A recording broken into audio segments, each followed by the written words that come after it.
This is CGTN, China Global Television Network.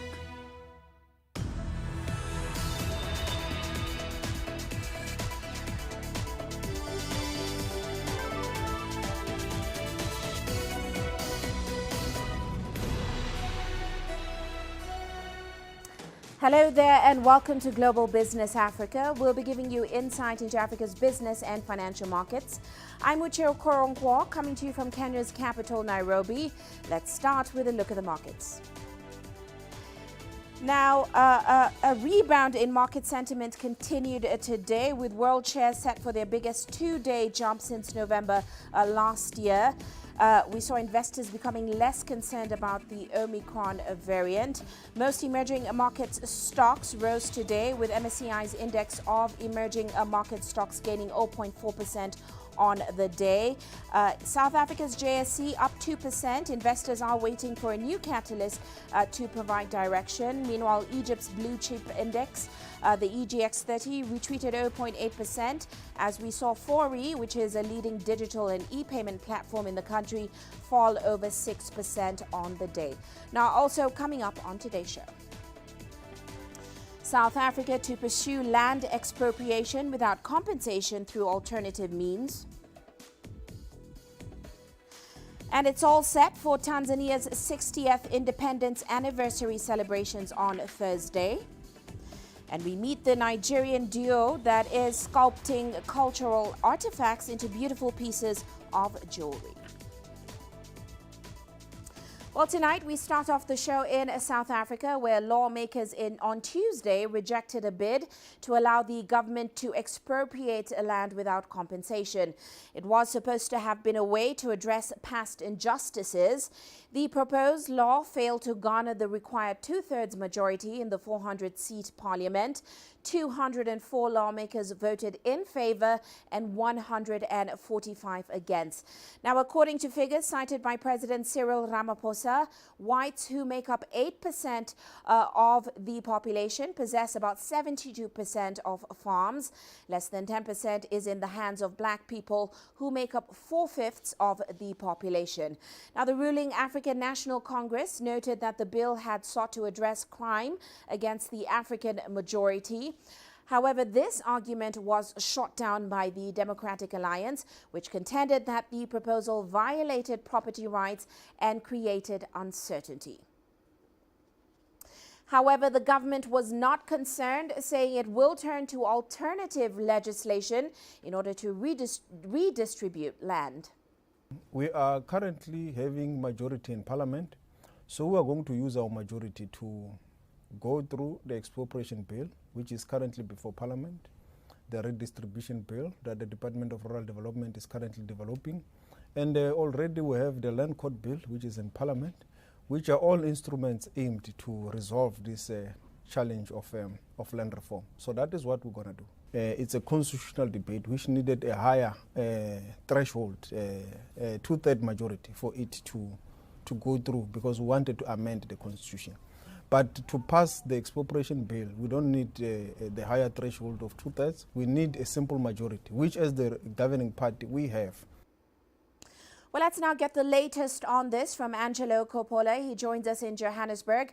Angelo, good to have you with us on the show today. Now, of course, after ANC's loss in Parliament, is this the end of the road for that land reform program? Because, of course, its members are saying they will continue to push their agenda through policy programs and some more draft legislations going forward. So is it the end, Angelo? No, it's not the end of the road. As you heard that speaker speaking now, explaining what alternatives they do have, but it was a push to amend the Constitution, specifically Section 25, and that didn't pass muster. It's seen by many as precedent setting, because if the ANC had carried this vote, some analysts are suggesting that it could have opened the door to the amendment or to amend other parts of the Constitution, provided they could get the two-thirds majority. So not just about land reform. In fact, as you heard, there is another bill in the wings that's waiting to be voted on, that expropriation bill. And yes, you heard correctly, it's in the National Assembly at the moment. So the ANC have kind of hedged their bets Those MPs are due to vote on this bill sometime next year when Parliament reopens, probably after February. We're not sure on dates just yet, but the Trade Union Federation, COSATU, did say that while it was disappointed that Section 25 Amendment Bill hadn't been passed, this expropriation bill that we're referring to now provides the same powers and provisions, allowing government to expropriate land in support of land reform and also to address those legacies of apartheid and colonialism. So the battle isn't over yet. There's at least 3 other strings in the bow to be used here, Uche. Well, Angelo, it was interesting because the EFF, they've been a major supporter of land expropriation without compensation, but they did vote against this bill. What was the clause that led them to vote against this bill, and does the ANC seem willing to compromise with them in order to get those numbers that it needs in Parliament? Well, look, you'll remember that it was the ANC that initially started this discussion and debate, and they were the ones who were proposing changes to Section 25.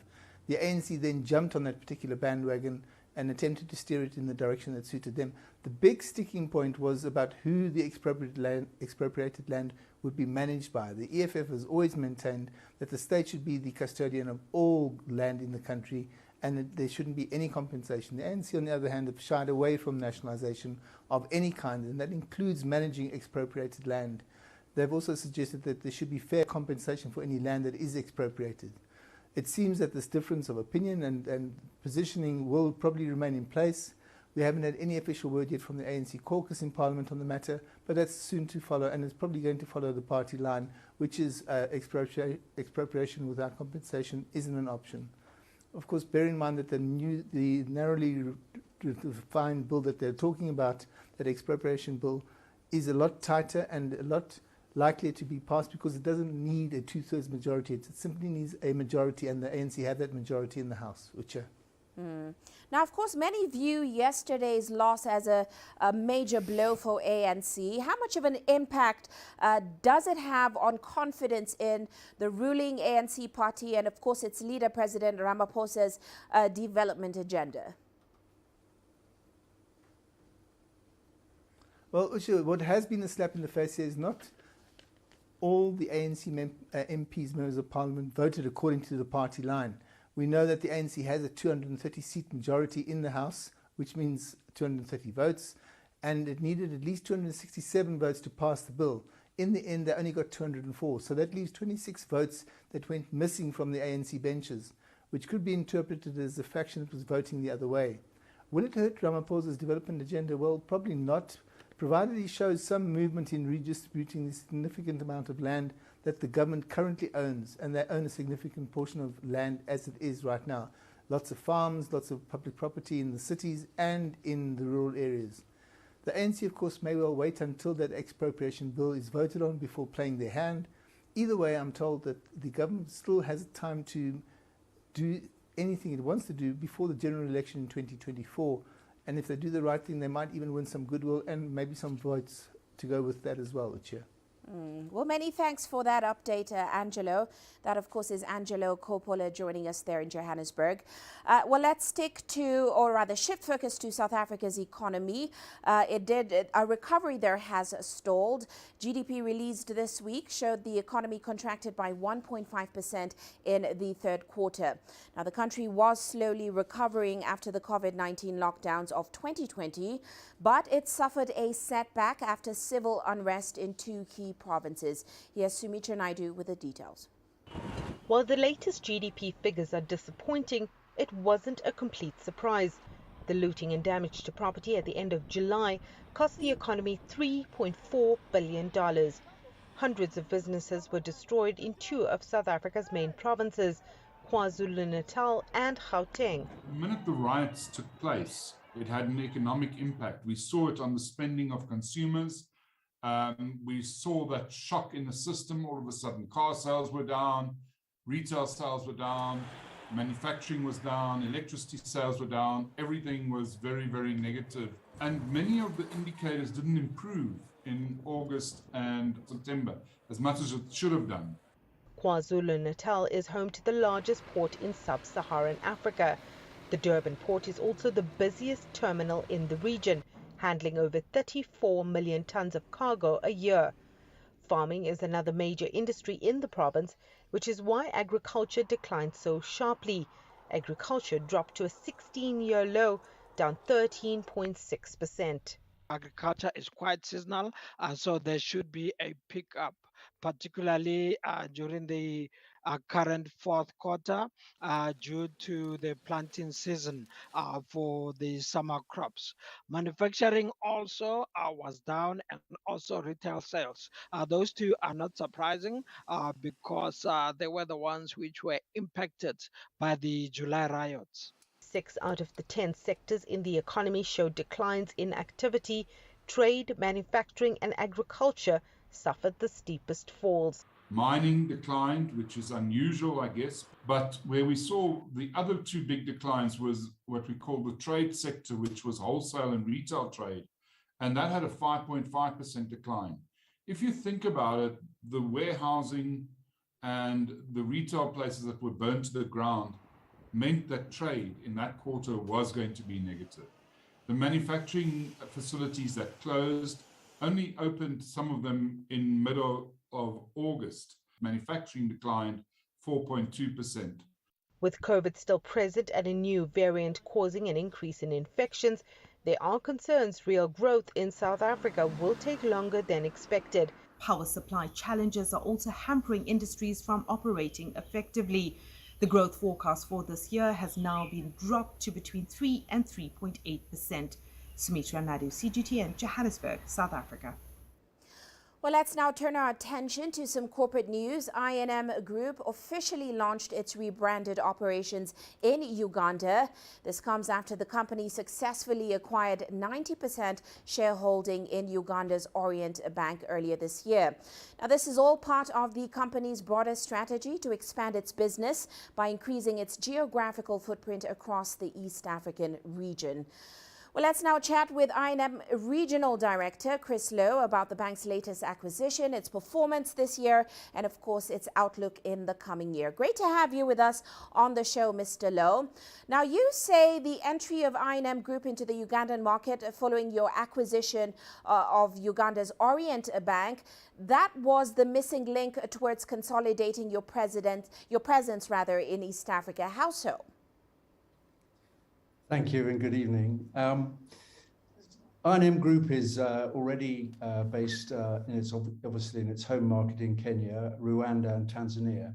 And so many of our customers have a footprint that covers at least 2, sometimes 3, and in some cases all 4 countries. So Uganda was particularly important gap to fill in our footprint to cover East Africa, which when we add Mauritius, our joint venture offshore, gives us a differentiating factor compared to many of the competitor banks. Now, certainly 2021, it seems to have been a fairly good year for the bank. Just looking at your group's third quarter earnings, 25% increase in after-tax profit. Your asset base rose about 16% year on year. Non-performing loans were down 11% year on year as well. How did the bank weather the pandemic storm? Give us some insight into the strategy you employed. So our strategy we formulated early on when the pandemic hit in 2020. It was a refreshed strategy going back a few years. We call it Amara 2. It's built on 3 key pillars: business growth, building resilience, and optimizing the business model. And on the basis of those 3 models, we've been able to weather the storm well, as you've seen in the results for this year. Primarily, our focus on business growth has been on broadening out our regional footprint, as well as diversifying our customer segments. So we're now heavily driving into SME and retail business, which weren't typically the segments that I&M Group is known for. So that has given us some impetus, underpinned by our continued investment in digital across the region, not just here in Kenya, but we've got WhatsApp, for example, an Airtel Yabex relationship in Tanzania and Rwanda, and a number of other initiatives. Most recently here in Kenya, we've launched a refreshed mobile and web-based application for our customer segments. So I think that's what's really driven the growth side. The resilience side is about capital management and liquidity. We've remained very well capitalized with good, strong growth in our deposit and liquidity base. Together, that's the reason why we're pleased with the results so far this year. Now, you attribute the growth in earnings to increased net interest income. You also talk about your share of joint venture profit. Explain that to us. Give us some more insight into the role joint venture profit played in boosting your bottom line. So our joint venture in Mauritius with Bank One, a 50-50 with Seal Group, provides us a number of advantages. One, the market there is much more liquid in US dollars, and there is demand from our clients in East Africa for those. So we're able to structure a number of deals in that respect. Secondly, there are a number of businesses and high net worth individuals looking for international investment, which Bank One can provide. Overall, Bank One provides approximately 5% of our pre-tax profits. Now, looking forward, you alluded to the fact that you are on a strategic journey to expand your footprint across Eastern Africa. Are there any new plans in the pipeline in the region and, of course, across the continent? Well, we said publicly that we're always looking at opportunities in adjoining countries. Our ambition is to be Eastern Africa's leading financial partner for growth. So we would look at the likes of Ethiopia when that opens up, DRC and other countries. However, our primary focus remains on building out the base that we now have across East Africa with the support of Bank One.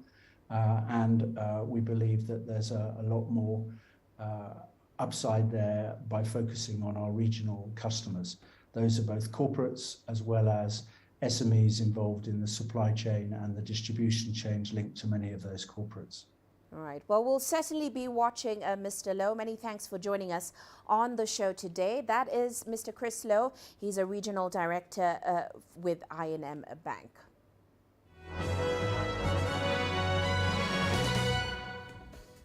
And now look at other corporate headlines today. Twigger Minerals Corporation has announced the acquisition of new operating licenses in Tanzania by Bulyanhulu Gold Mine Limited. Bulyanhulu has entered into a binding agreement with Barrick Gold, Tembo Gold, and the mineral industry promotion and consulting company. Pursuant to the purchase agreement, Bulyanhulu will acquire a 100% interest in 6 prospecting licenses and invest a minimum of $9 million in the license area over the course of the 4 years. And Visa is launching a new consulting and advisory services to help its clients navigate the world of cryptocurrencies. The move is aimed at financial institutions eager to attract or retain customers and retailers who are looking to delve into non-fungible tokens or central banks exploring digital currencies. A new global study by Visa showed nearly 40% of crypto owners are very likely to switch their primary bank to one that offers crypto-related products in the next 12 months. And Instagram is set to start offering take a break reminders if you've been scrolling on the social media app for too long. The prompt is one of a cluster of features that Instagram is rolling out to keep teens safer and healthier online. This was rolled out to the US, United Kingdom, Ireland, Canada, New Zealand, and Australia on Tuesday and will reach the rest of the world early next year. And Meta, formerly known as Facebook, has unveiled its new flagship office in northern Gurugram, India. That's marking its first standalone facility in Asia. This is expected to focus on training and skilling small business promoters, as well as creators and local communities, to enable them to both fuel and leverage the digital transformation underway in the country. And that's a look at our corporate headlines.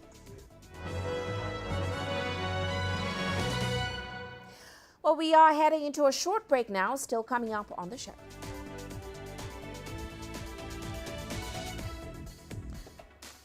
Tanzania to mark 60 years of independence and economic transformation on Thursday. And Ethiopia's economy remains resilient despite conflict in the north.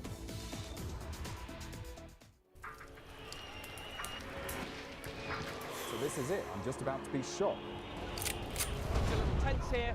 Bottles are being thrown as they do so. There are about 3 critical bridges here in Malawi. That's one of them. We're going to cross that bridge. As you can see behind me, police forces who are replying with gas. Gas just came in. Tear gas. So it's all begun now. Divisions leading the charge into West Mosul have brought us here. Just got to be careful here with some gunshots. This is where most of the fighting has been concentrated. This is the front line now after 9 days of fighting. We're about 2 to 3 kilometers from within the front clear line. view of this front line position.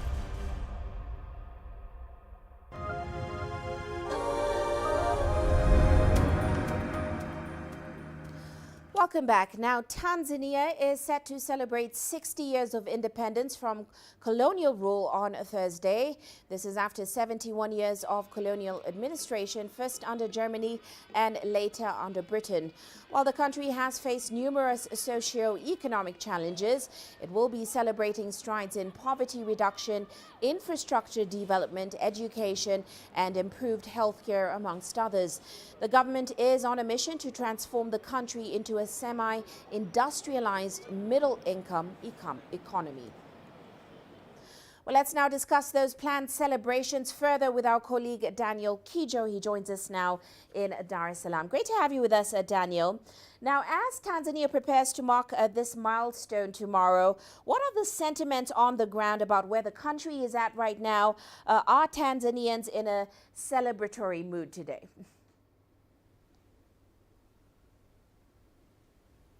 Hi, Uche. Indeed, in just a few hours, Tanzania will be celebrating 60 years of independence. As I speak to you, there are many Tanzanians, because tomorrow is a public holiday, enjoying a beer with friends and family. Some of them are at home and just getting ready to sort of celebrate this important day for the country. And just to give you a magnitude of this situation for the country is that 61 years ago, during independence, at a time like this, there was a climber, a soldier who went on top of Mount Kilimanjaro and put a torch under the instruction of the founding father, Julius Nyerere, to mark the light of freedom to shine across Africa. So as I speak to you now, in the next couple of hours perhaps, there is already a team of about 300 people climbing Mount Kilimanjaro in Kilimanjaro region to put again a torch on top of the mountain to symbolize, how important this is, and to remind Tanzanians of the long journey since we gained independence from colonialists back then. But again, it's not just a Tanzanian affair. We know several African leaders will be joining the president and other government dignitaries at the National Stadium tomorrow to celebrate this important day. We know President Uhuru Kenyatta is set to come to Tanzania. Former President of Malawi, Madam Joyce Banda, is going to be coming down as well. We know that the diplomatic delegation from Eswatini will be in the country. We know that Felipe Nyusi of Mozambique will also be coming down. So in general, we saw young people printing different T-shirts and just celebrating 60 years. Online, it's on fire. So indeed, it is a celebratory feeling as we head towards this Independence Day, considering that in the former year, like last year and the year before, under the rule of President Magufuli, he had chosen not to celebrate and spend funding on these kind of celebrations. Rather, he directed Independence Day funding for celebration to other development issues. But in general, I think the country sort of feels like it needed this sort of celebration. Well, on that note, we know this year saw some major changes for the country. We saw the rise of the country's first female president, Samia Suluhu Hassan, following the sudden death of President Magufuli in March. How has this new president changed the status quo, the way things have been done since she's been in office? Well, despite the unfortunate circumstances that led to her being appointed as a president of Tanzania, President Samia Suluhu Hassan has, controlled the country and taken the reins like a pro. She immediately sort of made sure that she showed a difference in style of leadership by allowing and changing the way the country was dealing with COVID-19. For instance, allowing the ministry to release data, launching a vaccination campaign, and making sure that the country adheres to the WHO protocols of dealing with the pandemic. But also, in the first months, she was able to visit a lot of Tanzania's neighbors and sort of fix the perception that Tanzania, in the past, or the recent, let's say, 5 years, was not a country where the president or leader was not very outgoing, traveling outside the country. So she made sure that she traveled to over 10 countries in the last, let's say, 6 to 7 months where she was in power, fixing and mending foreign relations between Tanzania and her neighbor, and also the West and the East as well. But we also know that she just recently was announced on Forbes' most powerful list, like I said, positioning herself as a serious African woman leader. In fact, even speaking at the United Nations, pushing and asking for countries to increase funding for climate change. So that really positioned her as a voice in Africa, but also across the world as well. She internally has rejuvenated the private sector spending. We see a lot more private sector confidence in putting in money to the country, because she has made it very clear that Tanzania is open for business. In fact, that was one of her first speeches, one of her first taglines, perhaps, when she gave her first speech, is that Tanzania is open for business. So her tone, her style is really about generating business churn and encouraging people to sort of open up for business. So indeed, that is perhaps what is seen as her style so far. Well, we do have to leave it there, Daniel. Huge congratulations. We will be celebrating with you. Thank you for joining us on the show today. That, of course, is Daniel Kijo joining us there in Dar es Salaam, Tanzania. Well, let's head to Ethiopia now, where the Minister of Finance says that the country's economy has proved to be resilient despite the challenges of COVID-19 and, of course, the ongoing civil war. He says the international community should reconsider its stance on Ethiopia. That's after calls by various nations to their citizens to leave the country as the fighting intensifies. Dr. Yop, thank you so much on behalf of CGTN for joining us for this important interview. Now, the current war in the north, coupled with the COVID-19 pandemic and other issues, have challenged the Ethiopian economy. But how is the country's economy at the moment surviving despite the challenge that I was mentioning about? Well, I get that question a lot. I think rightly everyone is concerned about the state of the Ethiopian economy. I think to our pleasant surprise, the Ethiopian economy has proven to be very, very resilient. No doubt, as you said, we are going through very difficult times, the conflict in the north, COVID-19 and all other challenges that we're facing, and of course the slowdown of the global economy itself. And yet, because we've early on invested in very robust economic reforms, I think we've managed to withstand most of the challenge.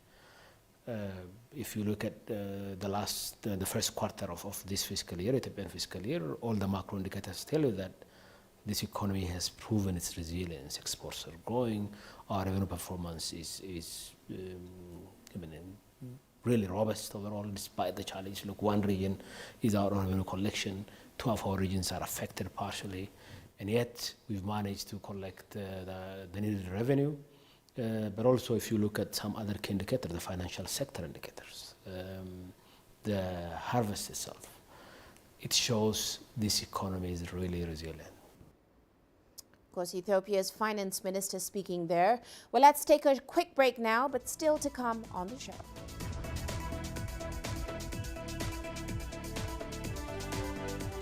Chinese President Xi Jinping says human rights are a symbol of progress in human civilization at the South-South Forum.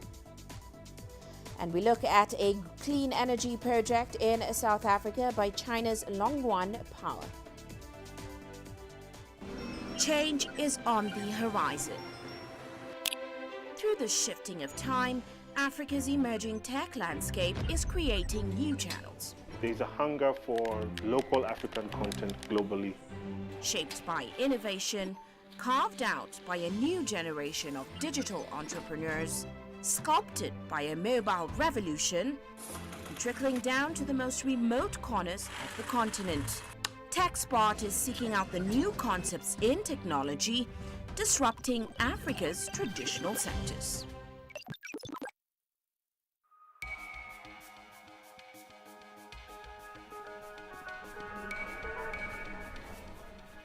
You're watching breaking news on CGTN.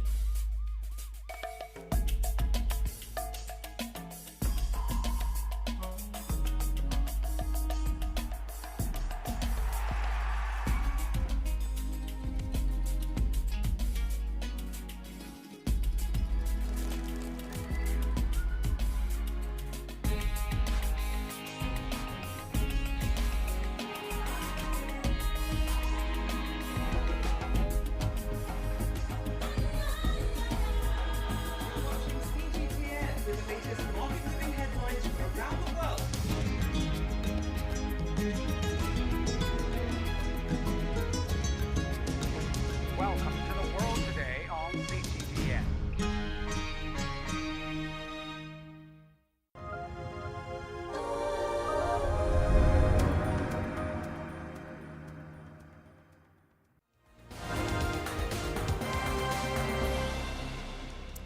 And now let's recap other headlines this hour. The UN Refugee Agency says it is deeply concerned about escalating violence in Sudan's Darfur region.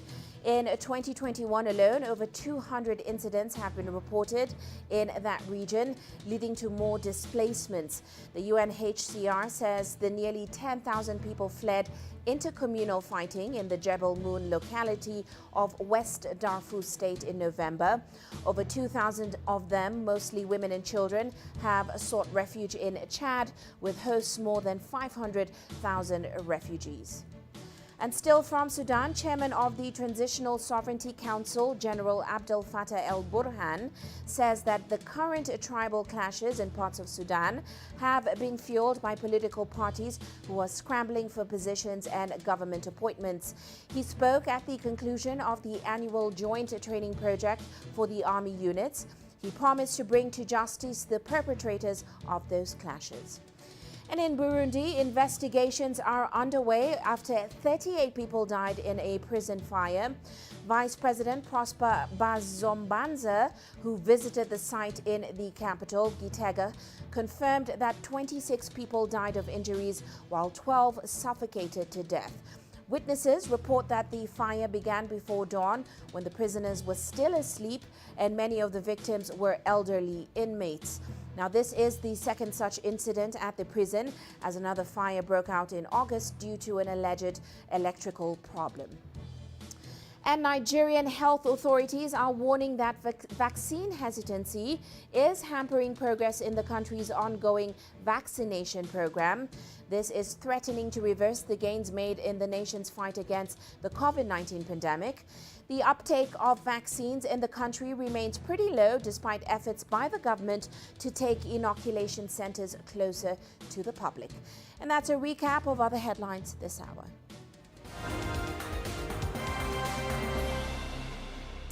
And now to some international news. The 2021 South-South Human Rights Forum has begun in Beijing. Chinese President Xi Jinping sent a congratulatory message to the event. He said human rights are a symbol of progress in human civilization, and it is the common pursuit of societies to protect human life, values, and dignity, and also realize that everyone enjoys human rights. Xi said China has found its own path of human rights development, which is in line with the trend of the times, and China is willing to work with others towards the healthy development of human rights. Now, China launched the forum in 2017 to promote human rights in developing nations. This year's theme is putting people first and global human rights governance. Meanwhile, the 16-year Merkel era has come to an end in Germany, 10 weeks after elections in September, which saw a historic defeat for Angela Merkel's Christian Democrat. The country's new center-left coalition government promises to chart a new future for the country, one that is greener, more modern and fairer. Well, Natalie Carney has much more from Munich. A new era begins in Germany. Olaf Scholz, Angela Merkel's previous vice-chancellor and finance minister, was elected and sworn in as the country's new chancellor on Wednesday, leading the country's new center-left government into a fresh political era. Scholz, a lawyer, entered politics at 19 years old and went on to head Germany's Social Democratic Party, as well as hold a number of ministerial roles. Despite accusations of corruption during his tenure as mayor of Hamburg, he was seen as Merkel's natural successor early on in the election campaign. I think he has to fulfill big boots, and I think his biggest competition is to get the young people, because there are this change with the green ones and the environment and all this together. But I think that he will make it great. Der Herr Scholz wird schon auf die Reihe. I think Mr. Scholz will get it together. It's a good starting point already. I think experience teaches, and I have hope in Mr. Scholz that he will get COVID together, because finally the vaccination obligations are coming. We will be secured. Scholz's new government has already set up a COVID-19 crisis team charged with decreasing infection numbers and increasing vaccination rates. And the new parliament will soon vote on mandatory jabs for everyone starting in February. Germany's new government also aims to phase out coal by 2030 and ensure 80% of electricity comes from renewables. And social welfare programs will be improved, including promises to raise minimum wage, stabilize pensions, and build more affordable housing. Berlin's foreign policies will be values-based, and Scholz has already taken a stronger tone with Russia over their movement of troops along its border with Ukraine. Yet Germany's new chancellor has a bumpy road ahead of him, thanks to the complexities of his coalition government, who have long held differing, if not at times opposing views. As the head of state, Scholz must unite this coalition, but also show the leadership that is expected of the chancellor of Europe's largest economy. The coalition plans for the next 4 years already show compromise, but can that last? Chancellor Scholz's own party, the Social Democrats, prioritizes social welfare, while the Greens vow to protect the environment and the Free Democrats want what's best for business. Yet many Germans are hopeful that these fresh dynamics will bring about the change that many have been yearning for. So after 16 years at the helm, Angela Merkel has officially handed over the keys to the chancellery to her successor, Olaf Scholz, to charter a new course for the country. And that job starts now.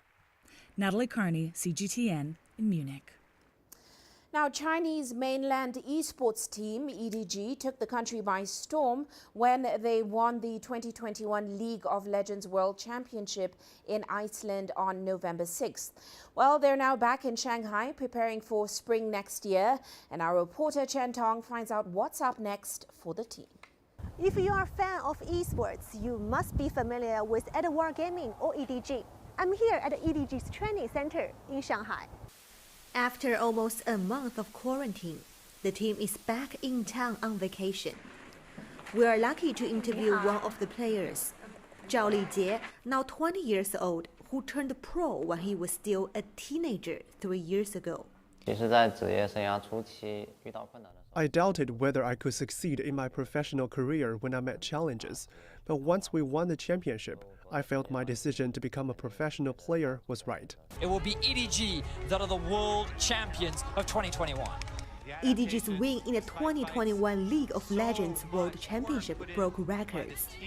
It broke its own records of never going further than the quarterfinals in a World Championship. They also became the first ever team from the Chinese mainland to beat League of Legends champions Korea in the World Championship final.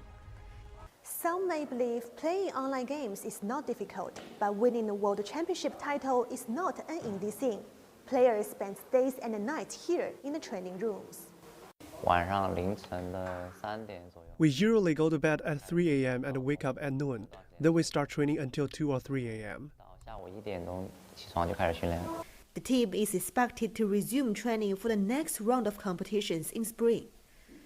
League of Legends will also become an official sport at the Asian Games in Hangzhou to be held September 2022. And the coach hopes China can score medals in this event. The games will be also in Hangzhou, our home court in China, so we hope the Chinese team can do a good job. EDG's quick growth also echoes Shanghai's goal to build itself into a global esports center, which is also an important part of the city's 14th five-year plan. Shanghai has more than 250 esports companies and clubs, accounting for more than 80% of the country's total. But the city is not satisfied. In its 14th five-year plan, Shanghai plans to encourage social capital to construct competition venues and stage more international somalians in the metropolis. Chen Tong, CGTN, Shanghai. Meanwhile, the annual Mogadishu Technology Summit kicked off in the Somali capital on Tuesday. The three-day event brings together innovators and technology firms in the country to find tech-based solutions for various sectors, including water, energy, and agriculture. It also serves as a platform for young Somali innovators to reach out to their potential market. Here's Mohamed Kahie with the details from Mogadishu.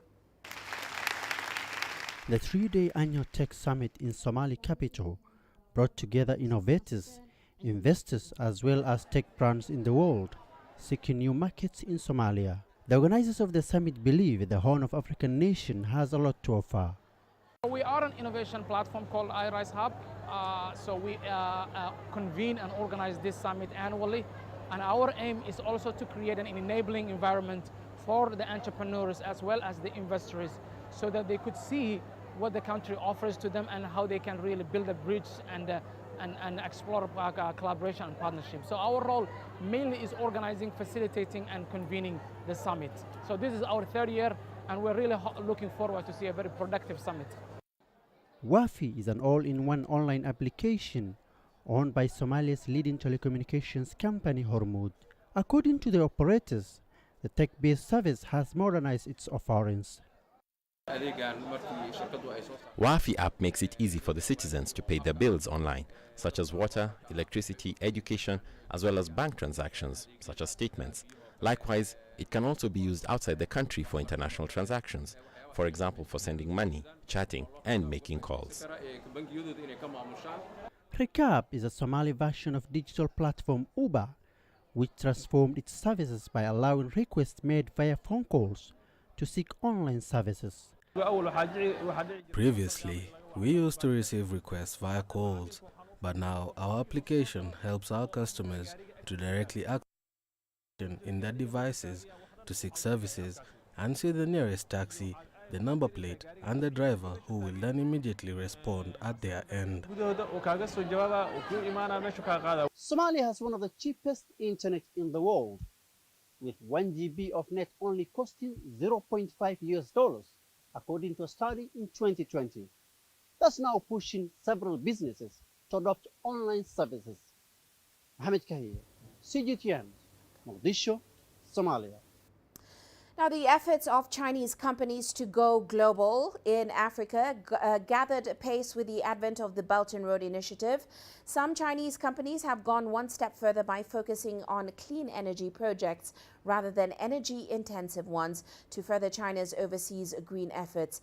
Now, the DR wind farm in South Africa, which was officially put into operation in 2017, is one such project where a Chinese company successfully used its domestic equipment, services, and experience to gain success abroad. Our Aaron Liu reports. This is the first wind power project in Africa that was built by Longyuan Power. The project was unique in the sense that it was the first time that a Chinese company successfully integrated the investment, construction, and operations of an overseas project. The project has been making steady progress since its commissioning It can generate 760 million kilowatt-hours of power every year, with an annual utilization rate of over 3,000 hours. By the end of November this year, it has achieved 1,491 days of safe production and operations, with a cumulative power generation of over 3.1 billion kilowatt-hours. As the world's largest wind power operator, Longyuan Power is already an active participant in China's Belt and Road Initiative projects and the international carbon market. 在南非德阿项目并网过程中, Longyuan Power deployed several innovative technologies such as grid connection model creation and grid intelligence support during the grid connection process of the wind farm in South Africa.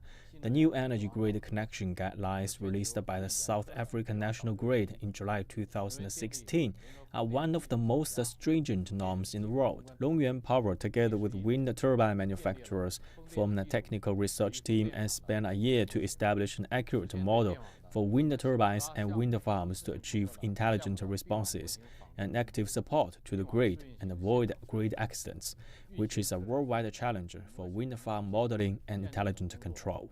并提前通过了南非电网并网验收。 Longyuan Power also explores ways to reduce carbon emissions of the project. 2019年10月, in 2019, the De'ar wind farm was successfully registered in the International Voluntary Carbon Emission Reduction Platform (VERA), in accordance with International Voluntary Emission Reduction Standards, which is the first and only large renewable energy voluntary carbon emission reduction project successfully registered in South Africa, and the first overseas carbon trading project of National Energy Group. 实现减排目标。 Meanwhile, the group is also actively undertaking its corporate social responsibilities in South Africa. It says that by the end of last month, Longyuan Power had spent more than $4 million on social welfare activities, hoping to bring cheer to thousands of households in South Africa with its green power efforts. Aaron Liu, CGTN, Beijing. Well, on that note, let's take a look at commodity markets today. Oil prices hovering around $75 a barrel, with prices falling below that level at some point as markets took a breather after strong gains this week. Investors continue to assess the impact of the Omicron coronavirus variant on the global economy and, of course, fuel demand. Meanwhile, gold prices were on the up and up today as U.S. Treasury yields and the dollar eased. Investors' focus shifted to key inflation data due this week that could influence the U.S. Fed's decision to taper its stimulus at a faster pace. Well, let's take a short break now, still coming up on the show.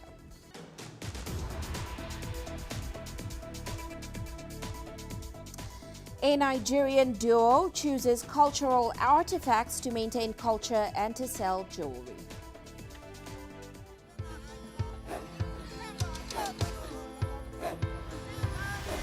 Africa is a continent of diversity, with varied climates and enchanting geography, and a people so distinct, but with a shared enduring spirit. We are at the heart of the continent to bring you the untold stories. Let's have a look. We celebrate Africa as it shapes its own destiny. Tunis, Cairo, Syria, Juba, Johannesburg, Ethiopia, Tanzania. Africa Live. Find your voice.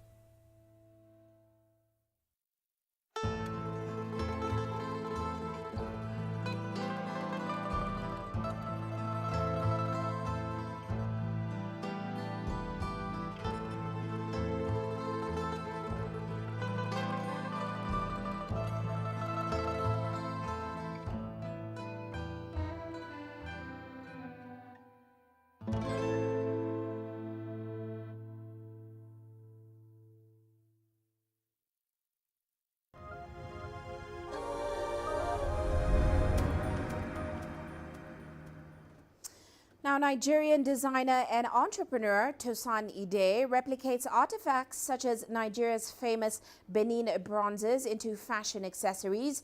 He hopes these will promote the country's cultural heritage as well as turn profits. Here's CGTN's Alexandria Majala with his story. Tosan Ide and his friend Toyo Duduo started ITSK Gold in Nigeria. They were motivated by Nigerian cultural symbols and artifacts to create jewelry like rings and bracelets as well as clothes. At their shop in Lagos, each piece of gold, silver and brass-coated jewelry represents Nigerian tradition and culture. We started to do research into African cultures and the symbols that people used to express these cultures. We started off making sweaters, t-shirts, like a starter pack for most businesses. And the idea just sort of bloomed over time. We really started as a company in 2018, and we continued doing more research when we got back into Nigeria, into these cultures and symbols. We got to find out a lot of details and sometimes mistakes that people have or know about their culture and their heritage. Among the jewelry are gold rings depicting the Queen Idia mask, part of thousands of Benin bronzes looted by British troops from the Benin Palace in 1897. Idia was a 16th century queen mother from the Benin Kingdom. The Queen Idia mask collection launched as the company's first piece on lapels and pendants and is their best seller. Also on display is a ring topped with a Jekri sword, a symbol of the Niger Delta's Itsekiri people, associated with courage and royalty and believed to have magical powers. Everyone would see, everyone has seen. You find it on attires, you find it on agbadas, you find it on hats, you find it in just different outfits. So people might not really be able to speak their languages, but symbols always resonate. And it's something we felt that everyone could resonate with, like anywhere around the world, just being of African heritage. Their clients appreciate what these pieces mean to the preservation of culture. That every piece they make has tradition to it. It's not just wearing pieces, but it's wearing pieces that mean something. I am from Edo, my dad is Edo, and my mom is Hausa, and that's what this is right here. So it's the Edo and Hausa piece. I'm wearing lapels that I like. I am also showing off my heritage, and I like that, so I like them a lot. The pieces sell for about $31 and above, depending on the choice of material and design. The company has sold over 12,000 pieces and hopes to replicate cultural symbols of other African countries. ITSK's goal is to provide real value and not mass-produce. They see their pieces as potential family heirlooms that can be passed down generations, teaching new ones about African heritage. Alexandria Majala for CGTN. And African filmmakers are set to get a boost as video-on-demand content grows in popularity. The Africa Rising International Film Festival partnered with digital video platform TikTok for its 4th annual event. Now, the festival showcased films from around the continent. Many of the productions tackled pertinent issues that many Africans face in their daily lives. Here's CGTN's Julie Shire with more. Africa's film industry is getting younger and more females are coming into the fold. Short film We Are Dying Here, highlighting the horror of gender-based violence in South Africa, opens the 4th Africa Rising Film Festival in Johannesburg. It was produced and directed by a mostly female team and has already had several showings. Our first one was the Pan-African Film Festival in LA, the Charlotte Festival, Black Film Festival, Bronze Lens Festival in Atlanta, Berlin Female Filmmakers Festival. We've been around the world, but there's something very special about bringing it home, because this is a South African story. We have written it for ourselves, and we know that being able to tell the story among our own people is more meaningful. Originally written as a stage production, it combines poetry and film and has been recognized for its powerful storytelling and cinematography. It was among a range of local films handpicked from countries including Egypt, Kenya and Nigeria. When we select our films, we make sure that there's more films that are directed by females, that are directed by women. Then we are intentional about it. I think most sectors, we're not intentional, we just tick boxes to say, we've got films that are done by women, but it's not about ticking boxes. I think it's about being intentional. This year, Arif partnered with video content giant TikTok to explore how creatives can benefit from a boom in digital platforms seen during the COVID-19 pandemic. We're grateful for TikTok to see value as well in partnering with the film festival, because that's good for storytellers. But also now, in terms of reach, you know, that means now you can use this tool to really market your creativity at a very fast pace. With an opportunity now for people to capture their own stories literally on their phones, that has changed the landscape overall. They're connecting the films to audiences, which is really fantastic. Sometimes that's the challenge, is that you make this piece of work, you make this film, but then actually getting it out there and connecting with people. And Arif has been a really beautiful linchpin between us and potential audiences as well. So we hope that we'll continue that relationship with them. The festival doesn't just provide a platform for creatives, it works to develop aspiring Black filmmakers as demand for African content continues to grow globally. Julie Shara, CGTN, Cape Town, South Africa. Now, the World Health Organization says richer nations are making progress on the elimination of harmful trans fats from their diet. It also adds that poorer nations with the highest toll of heart disease due to their intake are lagging behind.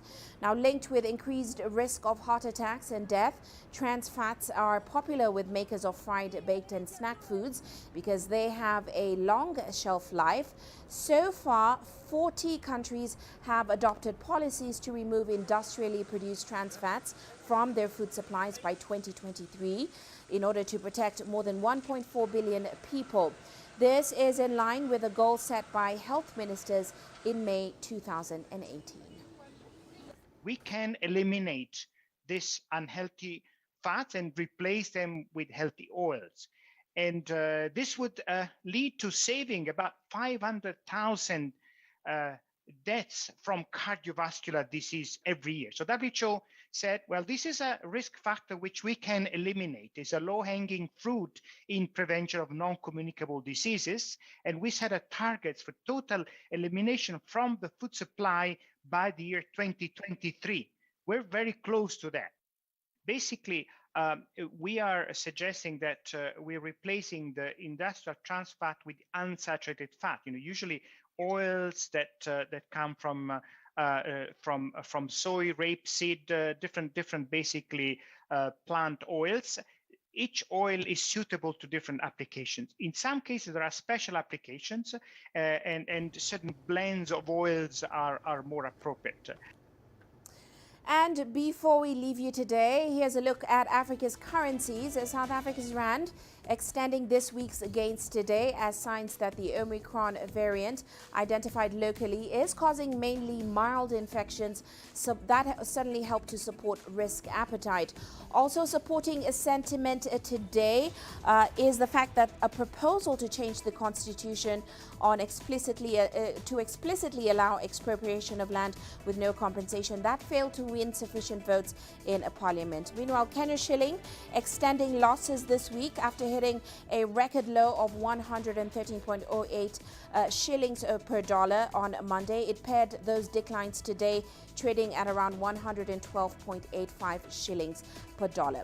Well, that's it for this edition of Global Business Africa. Remember, you can send your feedback to the contacts on your screen. You can also follow us on our various digital media platforms. From me, Uche Okoronkwo, and the rest of the team, thanks for watching.